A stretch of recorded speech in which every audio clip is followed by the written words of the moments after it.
good evening. 3, 2, 1. Okay.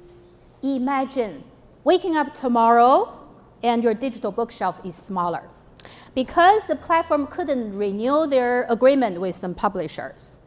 That is the strange situation with digital ownership.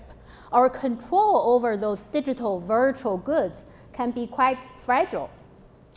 In 1996, John Barlow imagined cyberspace to be so utopian that even our old rules about properties would not apply. It sounded liberating, but if the old rules disappear, someone still gets to write the new rules.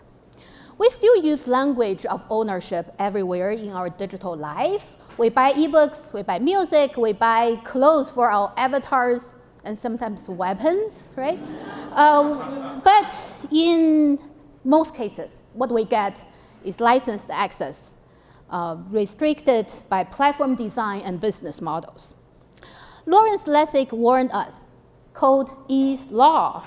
Rights are not only written into the contracts, but also built into software platforms, infrastructure. If the system doesn't allow you to resell, lend, or give it to your son, then those rights virtually disappear.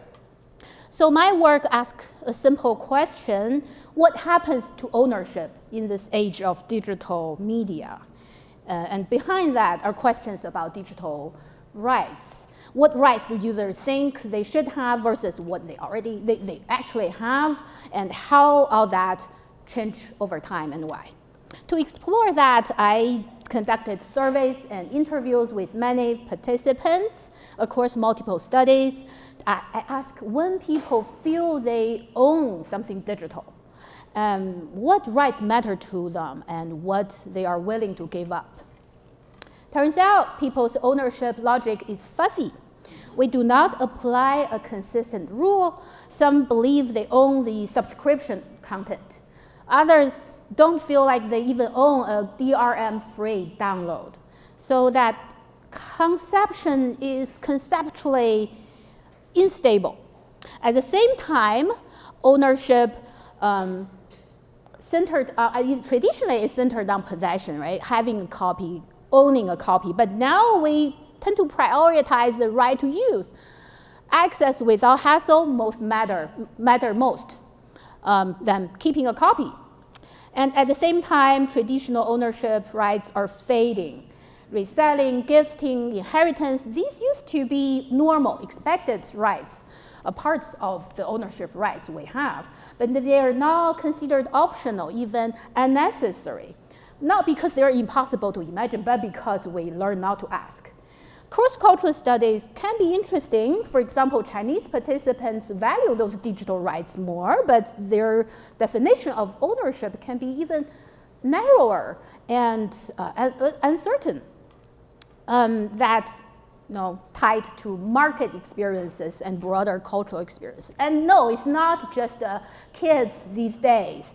The generational story is far messier than that. Older users are actually as adapted digitally as younger ones, and sometimes more pragmatic. This is broader social adjustment. And talking to older adults are actually quite interesting. Many are living in between those two eras. They still remember this, they understand the logic of ownership, physical ownership, very clearly. They are adjusting to the digital systems that are more convenient, but what happens to my digital libraries when I'm gone? Looking at my data, I really feel a sense of passiveness and even powerlessness. Ordinary users just don't have much leverage in this system. Even when people feel uneasy about losing certain rights, the lack of alternatives push them to accept the system anyways. And there is a misalignment between what's written in the license agreement, what's built into the system, and what we value and expect. So over time, we don't care anymore. And the stabilization actually didn't happen overnight. Movies and TVs normalized streaming and subscription first. Music followed, the books held out for a little bit longer, but sector by sector, expectations are adjusted. So what is changing is not just technology. Our rights are drifting, and with that, norms are changing. A right once felt inherent may become just a product feature or a temporary permission. And the users stop expecting certain things. I do still believe in mutual shaping. We as users configure the technology and technology change us at the same time. But today that balance feels more uneven than ever before. Platforms design the infrastructure and we recalibrate our expectations in response. Technically, blockchain technology could be used to restore digital ownership like easily, but the question is whether users still want the meaningful ownership badly enough to demand a new system. So, are we really choosing access over ownership, or are we gently being trained to see ownership as something obsolete? This is how normalization works. Something once felt like a restriction starts to feel ordinary or normal. Rights do not just disappear, they can fade quietly, in this case, through pricing, convenience, and habit.